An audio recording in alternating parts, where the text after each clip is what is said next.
Alors, la deuxième séquence qu'on va traiter, c'est les différents documents utilisés pour la gestion des approvisionnements. Alors, pour bien gérer sa marchandise, on a besoin de documents de gestion pour qu'on puisse maîtriser aussi bien les flux, maîtriser les coûts, maîtriser les pertes, etc. Donc, on dit bien que rien n'est bon sans bon. C'est parfaitement vrai. Alors, la première partie qu'on va voir dans les documents, dans la partie documents de gestion, je vais vous donner les étapes de la production et à partir de chaque étape, on va faire ressortir les documents nécessaires pour gérer cette marchandise. Alors, la première étape dans la production, c'est exprimer ses besoins. Alors, vous avez un menu, là, vous avez une carte à honorer, donc vous êtes obligé de rédiger les besoins en matière d'œuvre. C'est la première étape. Alors, la deuxième étape, donc, il y a des gens qui vérifient ces besoins pour qu'ils puissent les comparer par rapport au stock, par rapport aux standards, etc. Vous avez l'étape 3, c'est la passation de la commande qui se fait la plupart du temps par le service achat, surtout dans les grandes entreprises. Alors, l'étape 4, c'est la réception de la marchandise avec un ensemble de contrôles, aussi bien de point de vue qualitatif que de point de vue quantitatif. Puis, vous avez l'étape 5, c'est la vérification de la facture. Alors, on va commencer étape par étape et pour chaque étape, on va mettre en relief le document ou bien les bons nécessaires pour sa bonne gestion. Alors, on commence par la première étape, c'est l'expression des besoins. Alors, pour rédiger un besoin, alors le chef ou bien les chefs de partie, ils le rédigent en fonction de leur menu, en fonction de leur plat. Donc, cette étape, la plupart du temps, elle est matérialisée dans un document appelé demande d'achat. Et ci-joint, vous avez un spécimen de demande d'achat. Alors, qu'est-ce qu'on doit avoir dans cette demande d'achat? Donc, il y a le numéro, il y a la date de la formulation de la demande. Vous avez le code du produit avec sa désignation, c'est-à-dire par famille la plupart du temps, est-ce que c'est des viandes, c'est du poisson, c'est des épices, etc. Alors les quantités, les délais, d'accord, donc le jour ou bien la période où vous voulez être livré et certaines observations qui sont liées parfois au conditionnement, au calibre, etc. Donc là, on mentionne le service demandeur, est-ce que c'est la cuisine, le restaurant, le room service, etc. Et donc, l'émargement du demandeur. Là, c'est un exemple de demande d'achat. C'est cette demande qui va déclencher la passation de la commande. Alors, deuxième étape, c'est la vérification des besoins. Donc, automatiquement, tout besoin qui émane d'un demandeur, il faut qu'elle soit vérifiée et comparée et validée par les responsables et surtout le responsable d'achat. Alors, troisième étape, c'est la passation de la commande. Une fois la demande est validée, on va passer à l'étape suivante, c'est passer une commande. Alors, pour qu'on puisse passer une commande, donc on a besoin d'un bon appelé bon de commande. Donc, ci-joint, vous avez le bon de commande. Donc, quelle est l'utilité du bon de commande? Ça va recenser toute la marchandise nécessaire pour qu'on puisse l'avoir par la suite une fois le livreur va nous l'adresser. Donc, ce bon de commande, c'est la relation ou bien il formalise le contact entre le fournisseur et l'entreprise, c'est-à-dire ça justifie la passation de la commande. Alors, donc, le bon de commande, c'est un document qui est rédigé par le restaurateur et il est adressé au fournisseur. Donc, il formalise la passation des commandes et il précise les références du produit en quantité, en prix et en montant global. Et aussi, des fois, on peut préciser le conditionnement du produit avec la date, l'heure et l'adresse de la livraison. Donc, ci-joint, vous avez le bon de commande avec le code article, la désignation, c'est-à-dire le produit que nous voulons commander, la quantité, le prix unitaire, le montant, c'est-à-dire le total de la facture et le délai de livraison qui est très important parce qu'au restaurant, si on a un retard, ça se répercute sur notre prestation. Et vous avez la signature du fournisseur et la signature du responsable des achats. Donc, c'est le bon de commande. Alors, une fois le bon de commande est passé, donc la marchandise, elle va être apportée par le fournisseur et pour cela, il est obligé d'amener avec lui un bon, dit bon de livraison. Donc, l'étape 4, c'est la réception de la marchandise commandée. Alors, suite au bon de commande de fournisseur, donc comme je vous ai dit tout à l'heure, on va recevoir cette marchandise. Cette marchandise doit être contrôlée en quantité et en qualité. Et en termes de quantité, on fait les pesées, d'accord, grâce à une balance. Et puis par la suite, on fait la comparaison entre le bon de commande et le bon de livraison. Une fois la conformité elle est correcte, à ce moment-là, on peut signer le bon de livraison afin de déclencher la facturation. Donc, un bon de livraison, donc ici vous avez un exemple, le bon avec son numéro, on l'appelle souvent BL. Alors, le nom du fournisseur avec sa raison sociale. Vous avez la date de la réception de la marchandise, le nom du client, c'est-à-dire le nom de l'entreprise et la raison sociale. Alors, vous avez le code, comme presque tous les bons, la désignation, le produit qui a été livré, la quantité qui a été reçue et la quantité qui a été acceptée. Parce que vu qu'il y a des contrôles de la marchandise en termes de qualité et en quantité, donc il y a certains produits qui peuvent être retenus parce que leur qualité il est conforme à la norme, d'autres ils peuvent être rejetés donc parce qu'ils ne sont pas adaptés à nos besoins ni à nos exigences. Donc on ne note que les quantités qui sont acceptées et certaines observations qui sont relatives à certains critères. Donc, date et visa de la réception, du contrôle et du magasin. Là, c'est un spécimen de bon de réception ou de bon de livraison.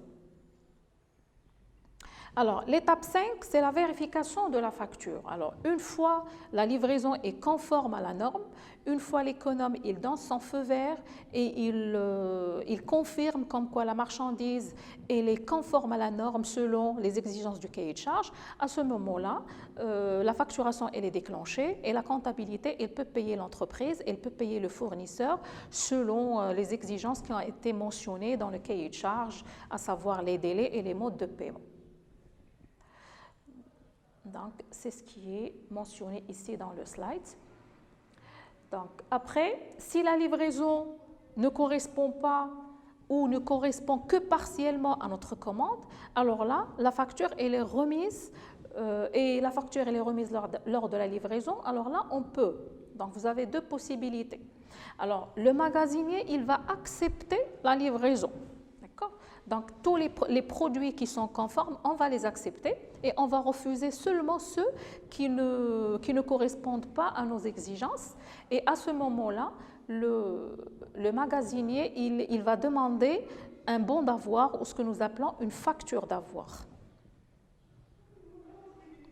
Alors, quels sont les différents règlements de facturation? Alors, donc, les conditions de règlement de facturation, ils sont cités dans le cahier de charge qui a été négocié entre le fournisseur et l'entreprise. Alors, soit dans le règlement, on discute ou bien on se met d'accord sur le moyen de paiement qui se fait soit par chèque, soit par des traites, soit par un virement bancaire, et aussi l'échéance du paiement qui peut se faire comptant tout de suite, par chèque ou par virement, ou après 30 jours ou après 60 jours. Donc, ça dépend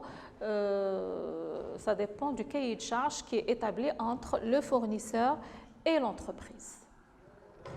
Alors, donc, on va voir un autre document qui est aussi important, c'est la mercuriale. C'est quoi la mercuriale? Alors, la mercuriale, c'est un document qui est interne à l'entreprise. Alors, qu'est-ce qu'on a dans la mercuriale? C'est tous les produits nécessaires pour la production ou pour la réalisation d'un plan ou d'un menu. Donc, on le trouve répertorié dans ce document appelé la mercuriale. Donc, quel est l'objectif de la mercuriale? Premièrement, elle est valorisée en prix hors taxe. Ça nous donne tous les produits nécessaires pour la production afin qu'on puisse s'inspirer des prix afin de calculer le coût de la marchandise. Donc, cette mercuriale, elle est remise à jour régulièrement donc, pour réaliser les fiches techniques, surtout qu'il y a des fluctuations des prix selon les saisons. Alors, à côté de chaque denrée, on note son prix unitaire hors taxe et puis il est recommandé d'inscrire l'unité par laquelle le produit il est vendu. Donc, c'est les différentes composantes de la mercuriale. Alors, un bon de sortie. Alors, quand le restaurateur ou bien quand le cuisinier veut préparer ses plats, Alors, il est obligé de rédiger un bon de sortie qui va lui permettre de ressortir la marchandise ou bien qui va lui permettre d'avoir la marchandise à partir soit de l'économa, soit des chambres froides. Donc, ça justifie les mouvements de la marchandise à partir des lieux de stock. Donc, le bon de sortie, la plupart du temps, il est rédigé soit par le chef, soit par le sous-chef, soit par le garde-manger. Donc, c'est un bon qui est très important, qui justifie la production et qui permet de calculer le coût matière. Donc, il est rempli par le chef de partie et la plupart du temps, et des fois par le chef, mais c'est le chef qui va le valider, signé par le chef. Donc, il sert à sortir la marchandise et il est rédigé en 3 exemplaires. Vous avez ici un exemple de bon de sortie. Les références, c'est-à-dire le code, les désignations, c'est les produits, les quantités, les contrôles. Et ce bon, il est visé par le magasin qui va vous donner, qui va faire sortir la marchandise, et par le contrôle du groupe demandeur. C'est le bon de sortie. Après, vous avez la fiche de stock. C'est quoi une fiche de stock? C'est un document qui permet de gérer les mouvements de la marchandise, les flux de la marchandise, les flux entrants, les flux sortants et aussi le stock existant en entreprise. Cette fiche de stock, elle est tenue la plupart du temps par l'économe. C'est lui qui est responsable de cette gestion. Mais certaines entreprises ne le tiennent pas, pour des raisons de structure, de logistique, etc. Mais dans les grandes structures, dans les grands hôtels, dans les grandes entreprises, la fiche de stock, elle est soit manuelle, soit elle est informatisée. Donc, c'est un document qui est très important. Alors, vous avez ici un spécimen de fiche de stock. Alors, quand vous voyez dans la fiche de stock, ça retrace les entrées, les sorties et ça vous donne le stock existant. C'est-à-dire que vous n'avez même pas besoin de descendre à l'économa pour connaître et pour savoir le stock existant. Vous pouvez, à partir de la fiche de stock, si elle est bien tenue, de connaître le stock final en quantité et en valeur. On va le détailler tout à l'heure parce que un cuisinier doit savoir valoriser une fiche de stock selon 2 méthodes qu'on va expliquer tout à l'heure. Alors, donc, finalement, je vais vous donner, ce schéma va expliquer l'interaction entre les différentes banques qu'on vient d'expliquer, qu'on vient de citer.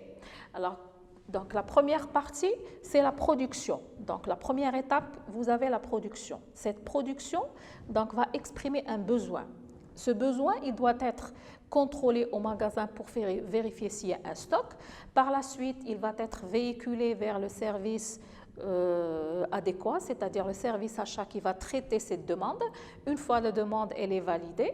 Donc, il y aura passation de la commande.